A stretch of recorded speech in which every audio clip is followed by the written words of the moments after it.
दी गई तालिका यानी कि टेबल पैटर्न ए के 5 पदों यानी कि टर्म्स को प्रदर्शित करती है।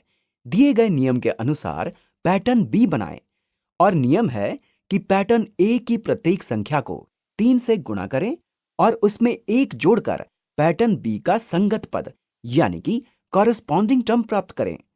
उसके बाद पैटर्न ए और पैटर्न बी के संगत पदों को ग्राफ पर आलेखित यानी कि प्लॉट करें। हमें पैटर्न ए के प्रत्येक पद को 3 से गुणा करके उसमें 1 जोड़ना है। तो 0 को 3 से गुणा करने पर 0 गुणा 3 हुए 0 और 0 जमा 1 हुए 1। 1 को 3 से गुणा करने पर 1 गुणा 3 हुए 3 और 3 जमा 1 हुए 4। 2 गुणा 3 हुए 6 और 6 जमा 1 हुए 7। 3 गुणा 3 हुए 9 और 9 जमा 1 हुए 10। ध्यान रखें, हमें प्रत्येक पद को 3 से गुणा करके उसमें 1 जोड़ना है। 4 गुणा 3 हुए 12 और 12 जमा 1 हुए 13।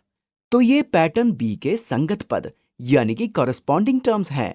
इसके बाद बताया गया है कि इन पदों को ग्राफ पर आलेखित यानी कि प्लॉट करें।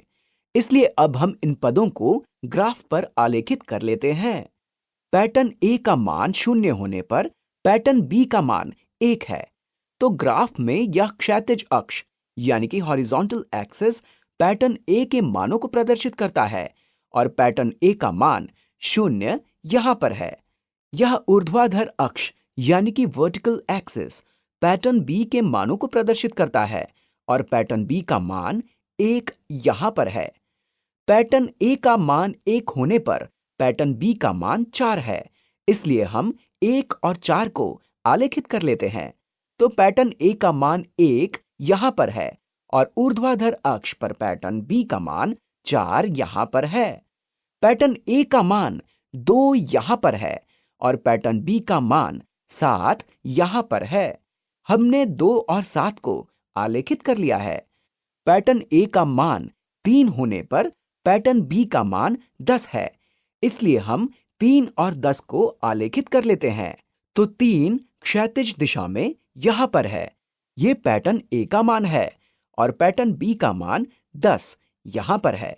और अंत में पैटर्न ए का मान 4 होने पर पैटर्न बी का मान 13 है। इसलिए हम 4 और 13 को आलेखित कर लेते हैं।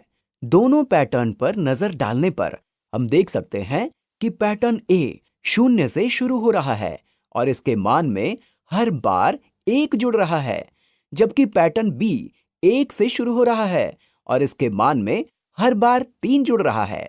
और ये सही है क्योंकि ये 1 से शुरू हो रहा है और हम हर बार पैटर्न ए के पदों को 3 से गुणा करके उसमें 1 जोड़ रहे हैं।